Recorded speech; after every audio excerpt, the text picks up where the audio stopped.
So let me tell you about a client I had this past year. She was pretty high level in the administration. Her role was to develop the administrators at the leadership level for the entire suburban school district. She and her team did an awesome job. They were really wonderful at giving workshops, and they were always making sure that their administrators were on the cutting edge. So the superintendent then retired, and by golly, the new person that came in had a different vision for her department.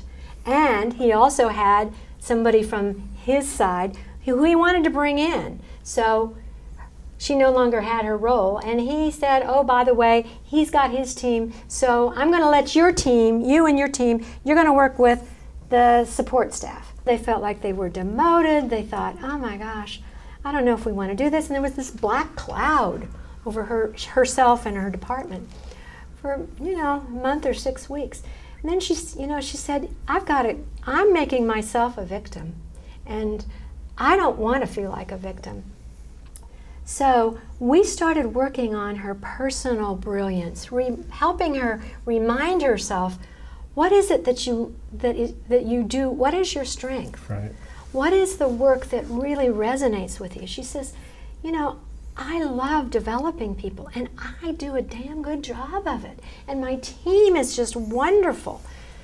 So she said, all right, we're here, we are going to be working with support staff. How do we work with them? How can I, what's my next step? So she said, I think I need to bring my team on board. They're still in grieving. And so she said, let me see what I can do. So she started having conversations with them and saying, these people haven't had much development. How can we help support them to be, more involved maybe with the students and see their role there? So they got really working together among themselves, thinking about, well, maybe this has possibilities.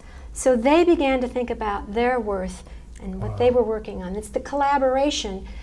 Collaboratively, they began to build each other up, lift each other up, so that they could get into this work with a positive attitude. And then they went to the staff and they said, what would you like to do? Or what would you like to know about? What do you care about? What skills do you need to learn? And the staff was like, I don't know, we haven't had this before, but maybe this and maybe a little of that. So they started doing workshops, and oh my goodness, the support staff members just loved it.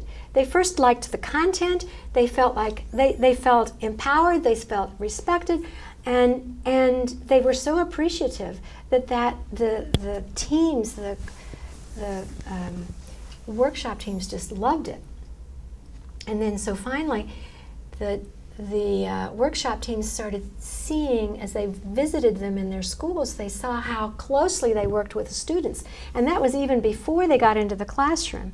So they began to bring into the work, helping the support people see how valuable they are in the student learning, and how they aren't teachers, but they are important people in the lives of these children. So they began to understand that they were really closer to the classroom now than they were before, when they were just working with the leaders that were really pretty far away from the classroom.